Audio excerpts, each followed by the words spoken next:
What's up, everybody? We got a breaking news podcast. I'm Christian Fowler. Joining me is my guy, K Stub, Kenny Stubblefield. He likes to What come up? on What here up? and break down some breaking news with me. They call And me they call me Breaking News Kenny over at Bluff City Media. no That's one's the, ever called him that in his entire that's life. that's when I show up. Is when there's breaking news. Right. Anyways, the news that we're going to be talking about today is Middle Tennessee State forward Teafale Lenard has committed to Memphis. Kenny, just immediate thoughts and reactions to this commitment.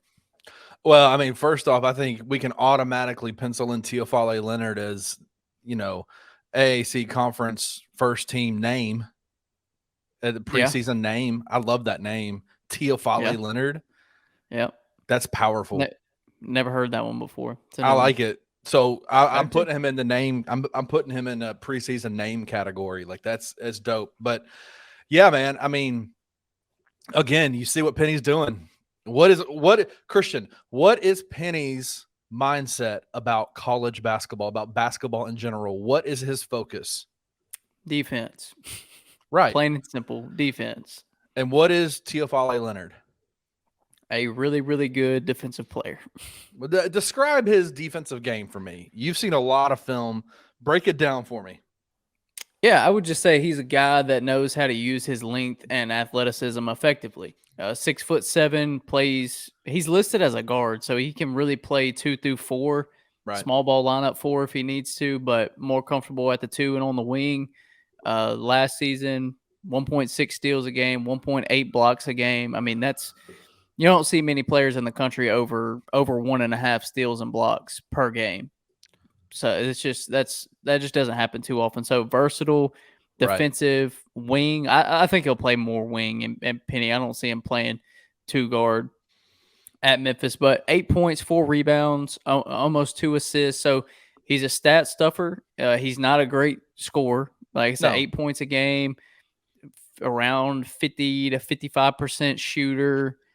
Not a great free throw shooter. Not a great 3-point shooter. So don't expect that. He's not the next great Memphis 3-point shooter, but he is a guy you mentioned, first team all preseason name. He's a guy that could be, a first team, second team defensive kind of guy.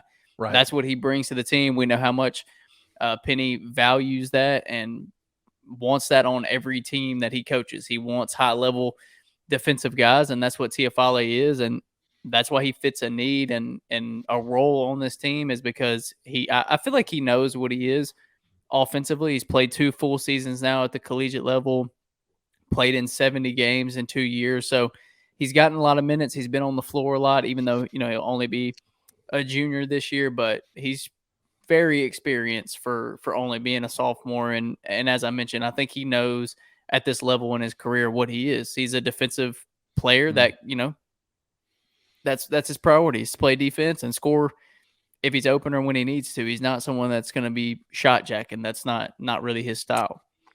The question is, I get a really strong kind of Matisse Thybulle type of look from him in terms of his defensive game. Just that ability to guard the 1 through 4 position, the guy that can, is just an absolute disruptor on the court. Matisse. Listen, Matisse can score the ball really, really well. So I'm not trying to compare that part of their game. But that's the question I wouldn't say Matisse can score the ball really, really well. I think he averages like 2 points a game.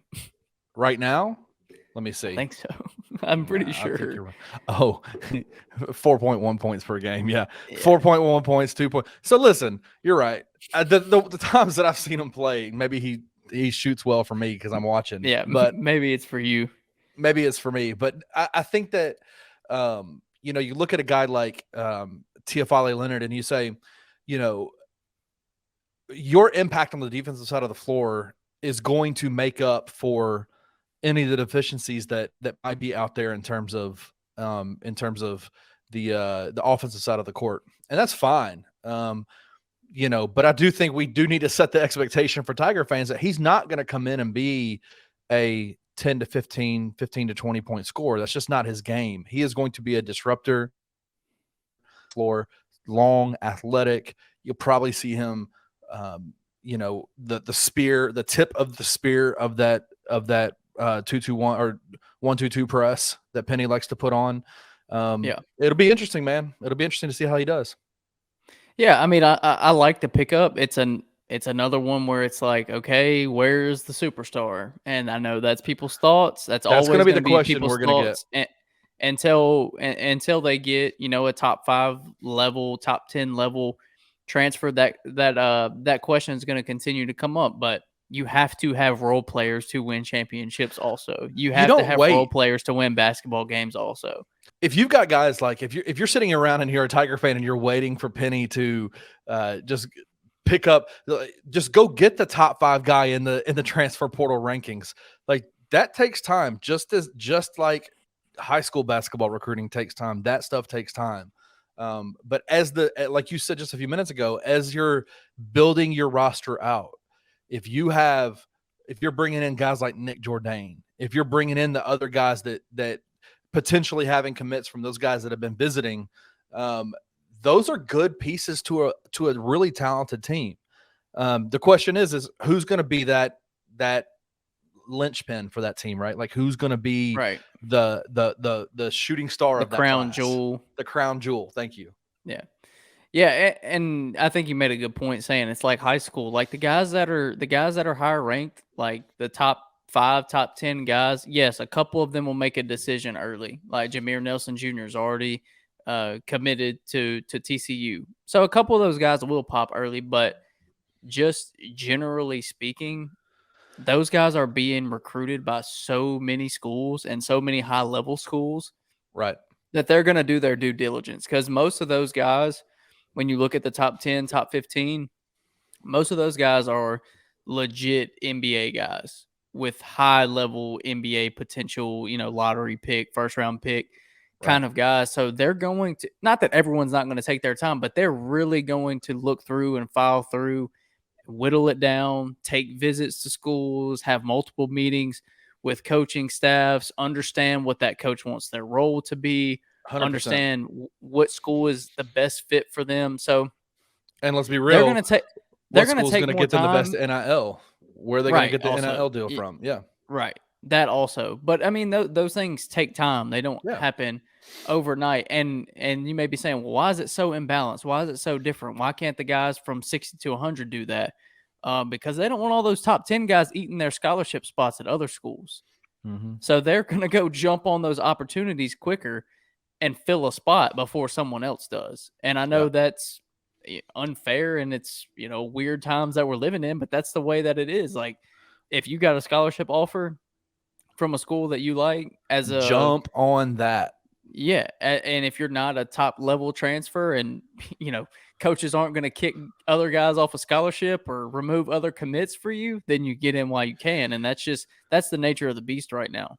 Well, and they even have a leg up on these like 60 to 100 transfer ranking guys, have a leg up on the 3-star high school kids, right? By far. I mean, it's just a totally different level. I mean, you're seeing that with the Tiger roster, the Tiger commitment class this year in and of itself. Like there's been guys that are not highly, that would normally be great pieces for the Tiger roster, that their scholarships are being eaten up by transfer portal kids. And that's just the way it is, man. That's the new college basketball. That's the way it is.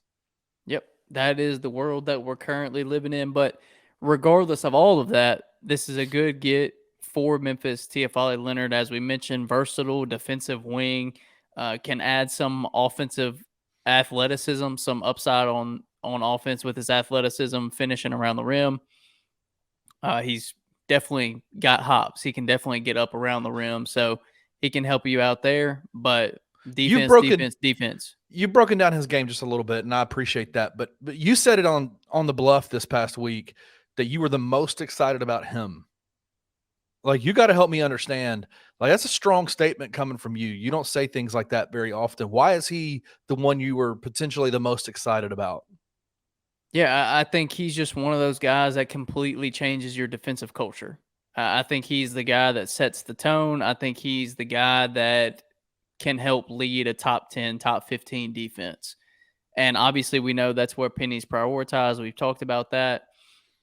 Penny's always going to have a ton of focus on the defensive end of the floor, but you have to have guys that stand head and shoulders above the rest. You have to have guys that in those crunch times can go get a block, can go get a steal that change the game. We've seen that with guys like Alex Lomax and Kendrick Davis had a ton of success with stealing the ball this past season. And a guy that averages over 1.5 steals and blocks a game is a guy that can go make those plays in those big time moments when you have to have a defensive stand. Because, yes, it's important to have guys that can score 10 to 20 points per night. Absolutely. The team with the most points wins. That's the way it works. But you have to be able to get stops, too. And having a guy like him to continue building this defense around, to put him into that defense, into that system that Penny has. I mean, when you just look at what he is as a player, fast, athletic, long, that's Penny's trademark. Because those guys can get steals and get down the floor and finish, and that's what he is. So he is a Penny Hardaway guy to a T. Like he's what you would expect with a guy that Penny wants defensively. Maybe usually Penny would lean towards a little bit more offensive upside, but I know I said he's played a lot of games, but he's still a young guy. That stuff can still develop. 100%. He can still develop a better jump shot. He can still learn plenty of moves around the rim. So I don't think his offensive game is completely fulfilled yet. I still think he's going to be able to grow in those areas, and he could be a 10 point per game guy by next year after getting the summer with the staff. Those are one of the things we'll have to wait and see on. But just off of his defensive ability, he's a game changer on the defensive end. Love it. Thank you for breaking that down. Yeah, I'll mix it up in there a little bit. All right. Well, we appreciate you guys for listening. Head over to bluffcitymedia.co. Check out everything we've got going over there. All of our socials, Twitter, Instagram, TikTok, all that good stuff. YouTube, Bluff City Media. Go subscribe. Go listen. We got a ton of podcasts on there on the Bluff with Gabe Kuhn and myself, Tigers Untapped, with Trey and TJ, the Will Coleman Show, all the shows from the GBB guys. So, ton of content coming out every day. Go to the site, subscribe. Go to YouTube, subscribe. Just get locked in, and we'll keep you updated on all the latest news and info. Kenny, you good? Good. All right. We'll see y'all later.